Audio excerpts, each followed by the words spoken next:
mesdames et messieurs, bienvenue dans cette 5e édition du Digitalk par Orange Guinée. Le Digitalk est devenu un rendez-vous traditionnel pour nous et pendant lequel nous abordons plusieurs sujets liés au digital d'une manière générale. Alors, le constat aujourd'hui, il est simple. En Europe, le digital occupe une place centrale dans le quotidien des personnes, dans le quotidien des entreprises. Et en Afrique, il est en train de s'installer de plus en plus. Et j'ai quelques chiffres pour supporter ces propos. Nous sommes déjà à 1,3 milliard d'habitants en Afrique. Le taux de pénétration est à 41%. Le taux d'adoption du smartphone, il est à 46%. Avec le potentiel justement que nous allons aborder, 62% des personnes de ces habitants qui sont des jeunes de moins de 25 ans. Et le taux de pénétration de la 4G est encore à ses débuts parce que nous sommes à un taux de 9% en 2019 sur une projection de 27% en 2025. 58% de cette population est non bancarisée et enfin plus de 3 millions de dollars de transactions se font sur le mobile en Afrique.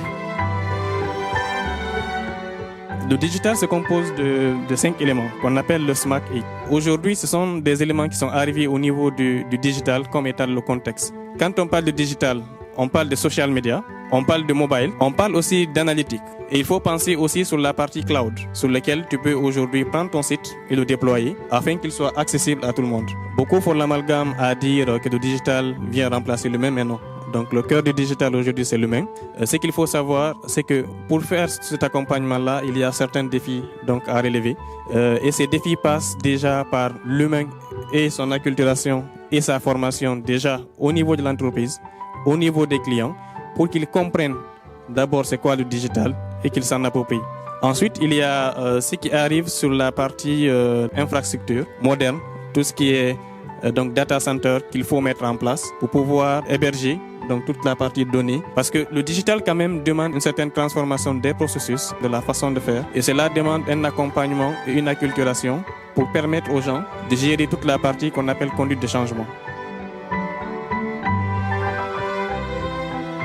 La digitalisation, il y a différents niveaux. Le niveau le plus basique qu'on peut avoir actuellement, c'est l'usage du USSD. Après, tu as une seconde étape qui permet d'amener ses clients vers des usages beaucoup plus ludiques à travers une application. L'application Orange Money Afrique, par exemple, qui est utilisée. Donc, Orange Money, aujourd'hui, depuis 10 ans, on est leader sur le secteur du mobile money. Et en termes de comptes créés, je pense qu'on est plutôt leader dans toute la Guinée avec plus de 5 millions de comptes Orange Money ouverts. Mais il y a encore du travail à faire, par exemple, au niveau des régions. Donc, ce sont les bénéfices aujourd'hui de la digitalisation. Les arnaques qu'on a, c'est plus du social engineering. C'est-à-dire qu'aujourd'hui, il n'y a pas une faille sur Orange Money qu'on peut arnaquer un client. C'est-à-dire que tu ne peux pas venir hacker une plateforme, venir pirater un compte Orange Money, ce n'est pas possible. Aujourd'hui, ils fonctionnent sur du social. Ils appellent un client, lui promettent un gain et lui demandent après de composer un code qui correspond à un code de transfert d'argent ou de validation des retraits. Mais on y travaille à travers des messages d'arnaque.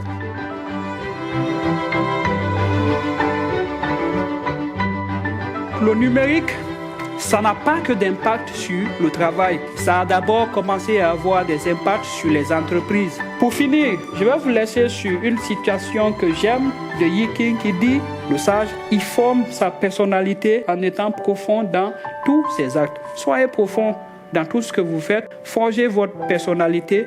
Soyez employable. Profitez des apports du numérique et le monde est ouvert à vous.